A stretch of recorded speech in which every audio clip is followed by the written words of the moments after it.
Au nom du Père et du Fils et du Saint-Esprit, ainsi soit-il. Notre Père qui êtes aux cieux, que votre nom soit sanctifié, que votre règne arrive, que votre volonté soit faite sur la terre comme au ciel. Donnez-nous aujourd'hui notre pain de chaque jour. Pardonnez-nous nos offenses, comme nous pardonnons à ceux qui nous ont offensés. Et ne nous laissez pas succomber à la tentation, mais délivrez-nous du mal, ainsi soit-il. Saint Pie au nom du Père et du Fils et du Saint-Esprit, ainsi soit-il. Alors, ce sera un petit peu plus court ce soir, parce que nous allons terminer l'encyclique. Il me restait un point à voir de la deuxième partie de l'encyclique qui concerne les raisons de la condamnation. Il y avait 8 raisons, donc nous en sommes à la 8e et dernière raison. Cette secte maçonnique est remplie d'hypocrisie et de mensonges. Donc on juge l'arbre à ses fruits, et en jugeant l'arbre à ses fruits, on reconnaît le germe et le principe de tous les maux qui nous accablent et des dangers qui nous menacent. Parce que nous avons affaire, dit Léon XIII, à un ennemi rusé et fécond en artifice. Il excelle, dit-il, à chatouiller agréablement les oreilles des princes et des peuples. Il a su prendre les uns et les autres par la douceur de ses maximes, par l'appât de ses flatteries. Les francs-maçons se sont donc insinués dans les faveurs des princes sous le masque de l'amitié pour faire d'eux des alliés, de puissants auxiliaires à l'aide desquels ils opprimeraient plus sûrement les catholiques. Et c'est très vrai, l'alliance des gouvernements avec la maçonnerie a commencé dès les premiers balbutiements de la société occulte au temps de la guerre civile anglaise qui opposait Stuart et orangistes. La secte pouvait bien être une création des pouvoirs politiques antagonistes. En 1694, Guillaume d'Orange, qui régnait sur l'Angleterre depuis 10 ans, avait sa maçonnerie toute dévouée. Le duc de Lorraine fut initié par le pasteur Desaguliers. Et il fut initié en 1731 à La Haye et devint empereur d'Allemagne. Puis le prince de Galles est initié le 5 novembre 1737. En France, des princes de sang, tels le comte de Clermont, en 1743, puis surtout le duc d'Orléans, futur Philippe Égalité, sont initiés et deviennent grands maîtres. Le comte de Saint-Florentin, maçon en 1737, est secrétaire d'État à la Maison du Roi en 1761. En 1771, la maçonnerie française est enfin tolérée par le pouvoir royal sous le nom de Grand Orient. Napoléon Bonaparte donnera à la maçonnerie son frère Jérôme pour grand maître. Napoléon III fut affilié au Carbonari. Et puis, on ne compte plus au 19e, 20e, 21e siècle, les rois, présidents, ministres, députés, membres des loges dans tous les pays. Donc cette approche des francs-maçons, cette approche des princes, a donné ce résultat. Léon XIII donc poursuit en affirmant que pour aiguillonner plus vivement le zèle de ces hauts personnages, les maçons vont poursuivre l'Église d'impudentes calomnies. Ils vont l'accuser d'être jalouse de la puissance des souverains, et de leur contester leurs droits.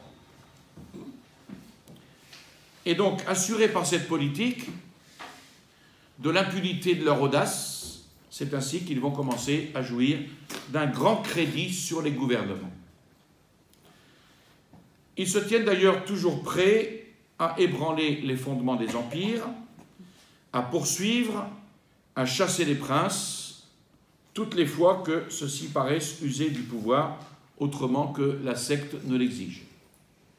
L'empire des Habsbourg, par exemple, en est un exemple. Il se joue aussi des peuples, en les flattant par des procédés semblables. Ils ont toujours à la bouche les mots de liberté, de prospérité publique, et à les en croire, c'est l'Église. Ce sont les souverains qui ont toujours fait obstacle à ce que les masses fussent arrachées à une servitude injuste et délivrées de la misère. C'est toujours l'Église qui est responsable de la misère des hommes, évidemment. Ils ont séduit le peuple par ce langage fallacieux, et puis, en excitant dans ce peuple la soif des changements, ils l'ont donc lancé à l'assaut des deux puissances ecclésiastiques et civiles. Mais la réalité des avantages qu'on espère demeure toujours au-dessous de l'imagination et de ses désirs. Donc, bien loin d'être devenu plus heureux, le peuple, accablé par une oppression et une misère croissante, se voit encore dépouillé des consolations qu'il eût pu trouver avec tant de facilité, tant d'abondance dans les croyances et les pratiques de la religion chrétienne. Et lorsque les hommes s'attaquent à l'ordre providentiellement établi, par une juste punition de leur orgueil, ils trouvent souvent l'affliction, la ruine. L'affliction et la ruine de la fortune prospère sur laquelle ils avaient témérairement compté pour l'assouvissement de tous leurs désirs.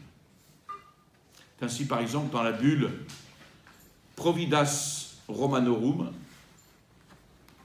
de 18 mai 1571, Benoît XIV confirme la constitution de Clément XII et donne 6 raisons.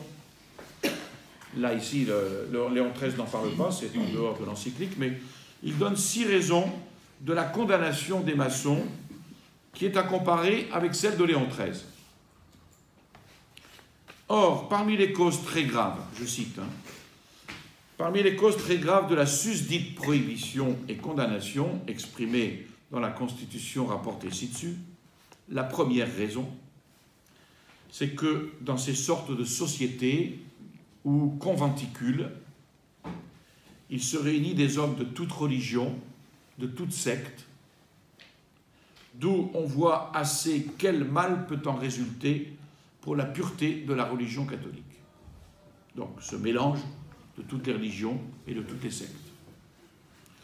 La seconde raison, c'est le pacte étroit et impénétrable du secret, en vertu duquel se cache tout ce qui se fait dans ces conventicules, auxquels on peut avec raison appliquer cette sentence de Cecilius Natalis, rapportée dans Minucius Felix, on verra après ces deux personnages, dans une cause bien différente. Les bonnes choses aiment toujours la publicité, les crimes se couvrent du secret. Alors ça, c'est valable dans les conventicules de la maçonnerie, mais ce n'est pas valable pour les médias officiels. C'est le contraire. On ne parle pas du bien, mais on parle des crimes. Sauf les vrais crimes qui se commettent d'une manière cachée. La troisième raison, c'est le serment. Donc, première raison, c'est ce mélange de toutes les religions, de toutes les sectes dans leur société, dans leur conventicule. Deuxième raison, c'est le secret. Troisième raison, c'est le serment qu'ils font de garder inviolablement ce secret. Comme s'il était permis à quelqu'un de s'appuyer sur le prétexte d'une promesse ou d'un serment pour ne pas être tenu, s'il est interrogé par la puissance légitime, d'avouer tout ce qu'on lui demande afin de connaître s'il ne fait rien dans ses conventicules qui soit contre l'État et les lois de la religion et du gouvernement. La quatrième raison, c'est que ces sociétés ne sont pas moins reconnues contraires aux lois civiles qu'aux lois canoniques, puisque tous, collèges, toute société, rassemblés sans l'autorité publique, sont défendus par le droit civil. La cinquième, que déjà dans plusieurs pays, les dites sociétés et agrégations ont été proscrites et bannies par les lois des princes séculiers. La sixième raison, c'est que ces sociétés sont en mauvaise réputation chez les personnes de prudence et de probité, et que s'y enrôler serait se souiller de la tâche de perversion et de méchanceté. Donc ça, c'est, je vous le rappelle, donc, la bulle Providas Romanorum du 18 mai 1571, confirmée par la Constitution de Clément XII. Alors, Minucius Félix, c'est un apologiste chrétien d'Afrique du Nord de la fin du IIe siècle. Et Cecilius est un païen, un de ses amis avec lequel il dialogue. Et la citation exacte, c'est celle-là. On ne craint pas de publier ce qui est honnête. Ce sont les crimes qui demandent le secret et le silence. Alors, Léon XIII termine sur cette dernière réflexion de la deuxième partie de son encyclique en affirmant que si l'Église, par-dessus toute chose, ordonne aux hommes d'obéir à Dieu, ou porterait contre elle un jugement calomnieux si l'on croyait qu'elle est jalouse de la puissance civile ou qu'elle songe à entreprendre sur les droits des princes. Eh bien, loin de là. Elle met sous la sanction du devoir et de la conscience l'obligation de rendre à la puissance civile ce qui lui est légitimement dû. Si elle fait découler de Dieu lui-même le droit de commander, il en résulte pour l'autorité un surcroît considérable de dignité et une facilité plus grande de se concilier l'obéissance, le respect et le bon vouloir des citoyens. D'ailleurs, toujours amie de la paix, c'est elle qui entretient la concorde en embrassant tous les hommes et en l'embrassant tous les hommes, en les embrassant dans la tendresse de sa charité maternelle, uniquement attentive à procurer le bien des mortels. Elle ne se lasse pas de rappeler qu'il faut toujours tempérer l'injustice par la clémence, le commandement par l'équité et les lois par la modération. Que le droit de chacun est inviolable, que c'est un devoir de travailler au maintien de l'ordre et de la tranquillité générale, et de venir en aide dans toute la mesure du possible, par la charité privée et publique, aux souffrances des malheureux. Mais, pour employer fort à propos les paroles de saint Augustin, il croit ou cherche à faire croire que la doctrine chrétienne est incompatible avec le bien de l'État, parce qu'ils veulent fonder l'État, non pas sur la solidité des vertus, mais sur l'impunité des vices. Alors, si tout cela était mieux connu, princes et peuples ferait preuve de sagesse politique et agirait conformément aux exigences du salut général en s'unissant à l'Église pour résister aux attaques des francs-maçons au lieu de s'unir aux francs-maçons pour combattre l'Église. Voilà. Alors, Ensuite, Léon XIII aborde une troisième partie, qui sont les remèdes à l'esprit et aux actions maçonniques. C'est la réponse à une des questions de la dernière fois. Le meilleur et le plus solide espoir de guérison est dans la vertu de la religion, de cette religion divine que les francs-maçons haïssent, d'autant plus qu'ils la redoutent davantage. Donc, ça c'est le plus solide espoir de guérison. Elle doit être, cette religion divine, la religion catholique, le point central de la résistance contre l'ennemi commun. Léon XIII entend donc ratifier à nouveau, en général comme en particulier, il entend ratifier les décrets qui ont été portés par ses prédécesseurs, il entend ratifier les sentences qui ont été prononcées par eux pour détourner les hommes de s'affilier à cette secte ou pour les déterminer à en sortir. Et tout cela en vue de paralyser les efforts et les tentatives de cette secte maçonnique. Léon XIII supplie alors les fidèles. Il fait appel à la bonne volonté des chrétiens, leur demandant de se faire une obligation sacrée de conscience, celle de ne jamais s'écarter, même d'une seule ligne, des prescriptions promulguées à ce sujet par le siège apostolique. Alors, remède, premier remède, il s'adresse au clergé. La lutte du clergé et des chrétiens contre la secte maçonnique. Léon XIII invite le clergé à unir ses efforts, à déployer son zèle pour, je cite, « faire disparaître l'impure contagion du poison qui circule dans les veines de la société et l'infecte tout entière. Il s'agit pour vous de procurer la gloire de Dieu et le salut du prochain. Combattant pour de si grandes causes, ni le courage, ni la force ne vous feront défaut. » La ligne de conduite donc que Léon XIII lui paraît la meilleure, c'est, je cite, « en premier lieu, arrachez à la franc-maçonnerie le masque dont elle se couvre et faites-la voir telle qu'elle est. »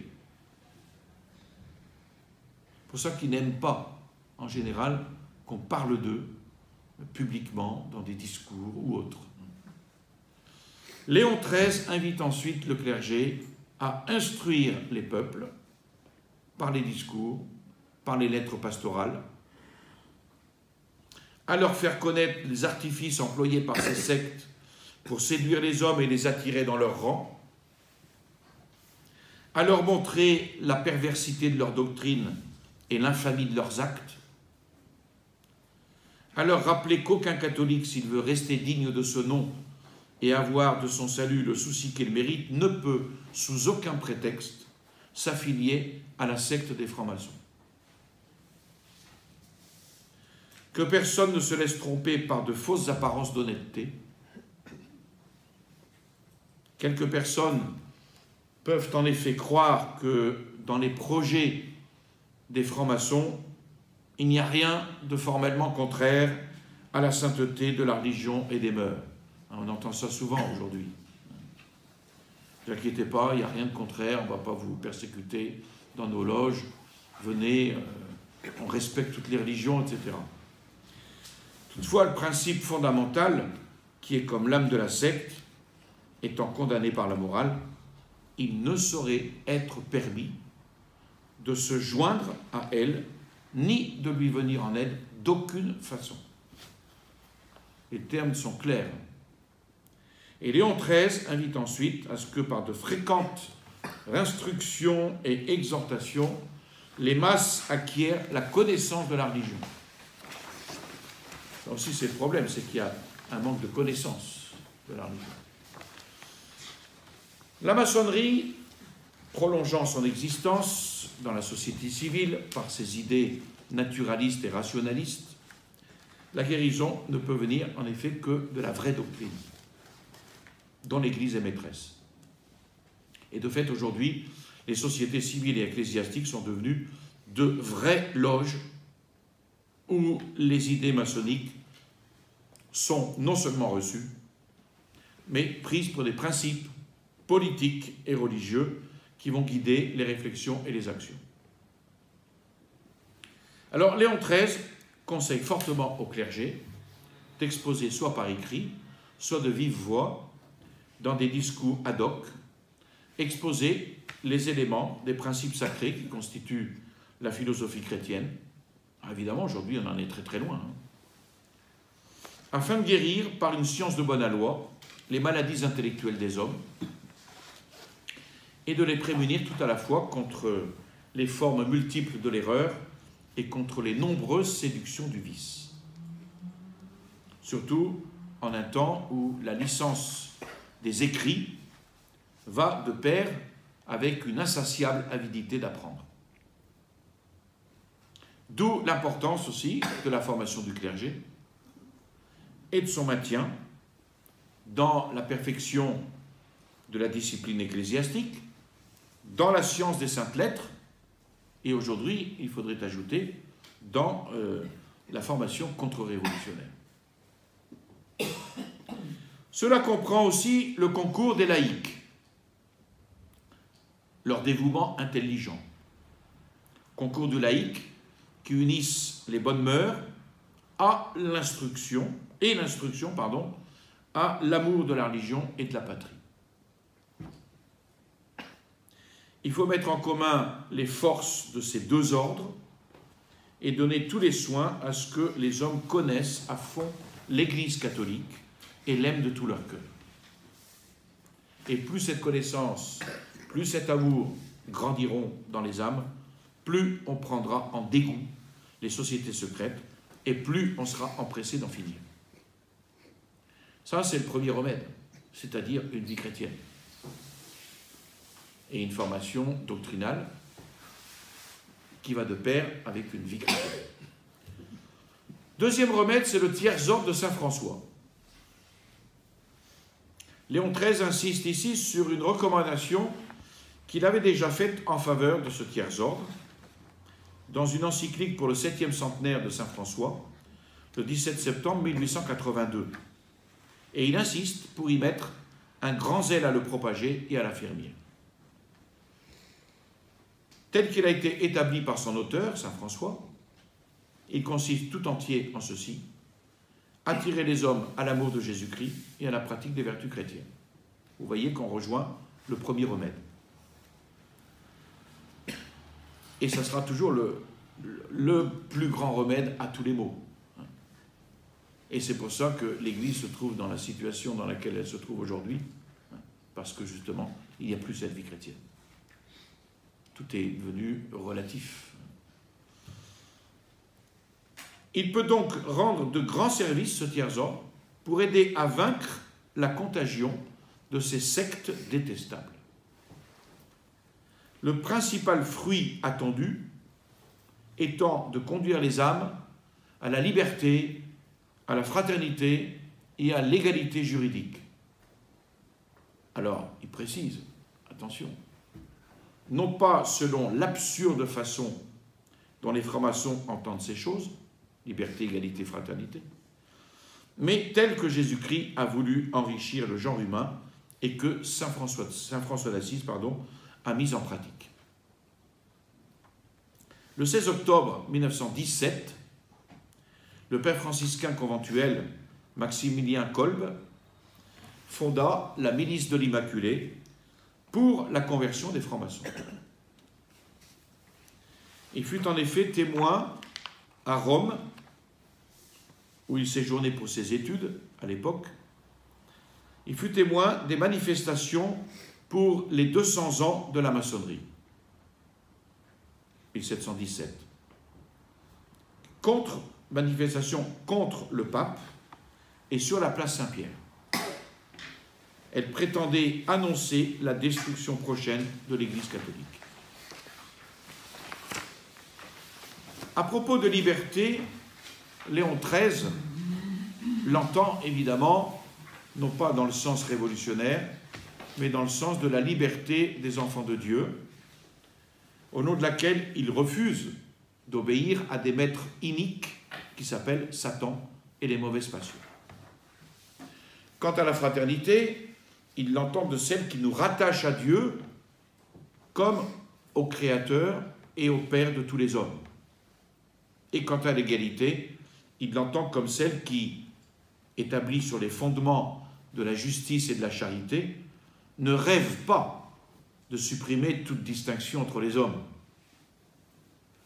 mais excelle à faire de la variété des conditions et des devoirs de la vie une harmonie admirable, une sorte de merveilleux concert dont profitent naturellement les intérêts et la dignité de la vie civile.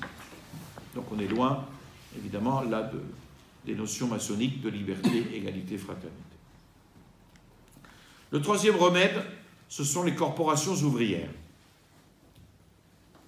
À ce propos, cette institution des corporations était due à la sagesse de nos pères, et elle peut très bien, à notre époque, redevenir le type et la forme de créations analogues. Ces corporations ouvrières étaient destinées à quoi? Elles étaient destinées à protéger, sous la tutelle de la religion, les intérêts du travail et les mœurs des travailleurs. Si la pierre de touche d'une longue expérience avait fait apprécier à nos ancêtres l'utilité de ces associations, notre âge en aurait retiré peut-être de plus grands fruits, tant elles offrent de précieuses ressources pour combattre avec succès et pour écraser la puissance des sectes. Donc ceux qui n'échappent à la misère qu'au prix du labeur de leurs mains, en même temps que par leurs conditions, eh bien, ils sont souverainement dignes de la charitable assistance de leurs semblables. Ils sont aussi les plus exposés à être trompés par les séductions, par les ruses des apôtres du mensonge. Il faut donc leur venir en aide. Il faut leur venir en aide avec une grande habileté, leur ouvrir les rangs d'associations honnêtes pour les empêcher d'être enrôlés dans de mauvaises associations. En conséquence, et pour le salut du peuple, Léon XIII souhaite ardemment voir se rétablir, sous les auspices et le patronage des évêques, ces corporations appropriées aux besoins du temps présent. Les associations de ce genre, les sociétés de patrons qui se sont déjà constituées, ont pour but de venir en aide à l'honnête classe des prolétaires, d'assurer à leurs familles et à leurs enfants le bienfait d'un patronage tutélaire, de leur fournir les moyens de garder avec de bonnes mœurs la connaissance de la religion et l'amour de la piété. Le quatrième remède, c'est la société Saint-Vincent de Paul. Léon XIII recommande cette société qui a donné des exemples admirables, nombreux, qui a si bien mérité des classes populaires, et les œuvres accomplies par cette société, le but qu'elle se propose, les efforts de ses membres, tendent uniquement à se porter par une charitable initiative au secours des pauvres et des malheureux. Si ce n'est pas nous qui les prenons, ce seront les autres, et qui tomberont dans l'humanitarisme et non plus dans la charité. Plus cette société cache le bien qu'elle opère, plus elle est apte à pratiquer la charité chrétienne et à soulager les misères des hommes. Cinquième remède, c'est l'éducation de la jeunesse, c'est-à-dire l'école. Si vous voulez faire des francs-maçons, mettez vos enfants à l'école laïque, ou même aujourd'hui à l'école catholique, sous contrat, évidemment. Léon XIII recommande cette éducation à la foi et à la vigilance de tous en tant qu'espoir de la société, en s'appliquant à sa formation. On n'aura jamais, dit-il, assez de zèle et de prévoyance pour soustraire la jeunesse aux écoles et aux maîtres près desquels elle serait exposée à respirer le souffle empoisonné des sectes. Et parmi les prescriptions de la doctrine chrétienne, il en est une sur laquelle devront insister les parents, les pieux instituteurs et les curés, à savoir la nécessité de prémunir leurs enfants et leurs élèves contre ces sociétés criminelles, en leur apprenant de bonne heure à se méfier des artifices perfides et variés à l'aide desquels leurs prosélytes cherchent à enlacer les hommes. Ceux qui ont charge de préparer les jeunes gens à recevoir les sacrements comme il faut agiraient sagement s'ils amenaient chacun d'eux à prendre la ferme résolution de ne s'agréger à aucune société à l'insu de leurs parents ou sans avoir consulté leur curé ou leur confesseur. Et puis, dernier point, l'union de tous les catholiques dans la prière. Pour arracher du champ du Seigneur ces semences pernicieuses, nous serions, dit Léon XIII, bien impuissants sans le secours du maître de la vigne. D'où la nécessité d'implorer son assistance, son secours, avec grande ardeur, avec des sollicitations réitérées, proportionnées à la nécessité des circonstances et à l'intensité du péril. Alors, fière de ses précédents succès, la secte des francs-maçons lève la tête insolemment et son audace semble ne plus connaître aucune borne. Rattachés les uns aux autres par le lien d'une fédération criminelle et de leurs projets occultes, ces adeptes se prêtent un mutuel appui et se provoquent entre eux à oser et à faire le mal. Eh bien, à une si violente attaque doit répondre une défense énergique, et non pas une défense molle, mais énergique. Et Léon XIII invite les gens de bien à s'unir, à former une immense coalition de prière et d'efforts. En conséquence, il leur demande de faire entre eux, par la concorde des esprits et des cœurs, une cohésion qui les rende invincibles contre les assauts des sectaires. Il leur demande de tendre vers Dieu des mains suppliantes, que leur gémissement s'efforce d'obtenir la prospérité, les progrès persévérants du christianisme, la paisible jouissance pour l'Église de la liberté nécessaire, le retour des égarés au bien, le triomphe de la vérité sur l'erreur et de la vertu sur le vice. Demandons à la Vierge Marie, Mère de Dieu, écrit Léon XIII comme conclusion de son encyclique, demandons à la Vierge Marie de se faire notre auxiliaire et notre interprète. Victorieuse de Satan dès le premier instant de sa conception, qu'elle déploie sa puissance contre les sectes réprouvées qui font si évidemment revivre parmi nous l'esprit de révolte, l'incorrigible perfidie et la ruse du démon. Appelons à notre aide le prince des milices célestes, Saint Michel, qui a précipité dans les enfers les anges révoltés, puis Saint Joseph, le céleste et tutélaire patron de l'Église catholique, puis les grands apôtres Saint Pierre et Paul, ces infatigables semeurs et champions invincibles de la foi catholique. Et grâce à leur protection, grâce à la persévérance de tous les fidèles dans la prière, nous avons la confiance que Dieu daignera envoyer un secours opportun et miséricordieux au genre humain en proie à un si grand danger. Et la conclusion de Léon XIII finit comme elle a débuté. La lutte contre la maçonnerie s'apparente à une lutte contre Satan lui-même qui requiert l'aide personnelle de Dieu. Alors, je vous ai mis un nota bene, l'encyclique qu'on vient d'étudier Humanum Genus, avait pour sous-titre cette encyclique lettre encyclique condamnant le relativisme philosophique et moral de la franc-maçonnerie. Donc nous l'avons nous-mêmes sous-titré secte maçonnique et contre-église, parce que Léon XIII, j'ai compté tout à l'heure, ce matin, Léon XIII a utilisé dans cette encyclique 6 fois le terme secte maçonnique, 7 fois le terme la secte des francs-maçons, 15 fois le mot secte, tout court, 1 fois le terme secte pernicieuse, 1 fois cette secte de la franc-maçonnerie, 5 fois le terme c'est sectaire, et 1 fois le terme secte détestable, dont 36 fois des termes relatifs au mot secte. Je vous assure, j'ai tout relu ce matin, et j'ai compté 36.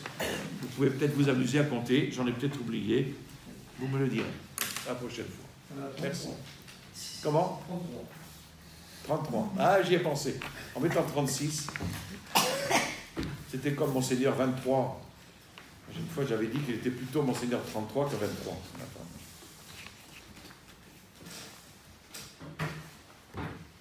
Voilà. Alors, il n'y aura pas de cours mardi prochain, parce que je me permets de faire un break. Je vous salue Marie, pleine de grâce, le Seigneur est avec vous. Vous êtes bénie entre toutes les femmes, et Jésus, le fruit de vos entrailles, est béni. Sainte Marie, Mère de Dieu, priez pour nous pauvres pécheurs, maintenant et à l'heure de notre mort, ainsi soit-il. Au nom du Père et du Fils et du Saint-Esprit, ainsi soit-il.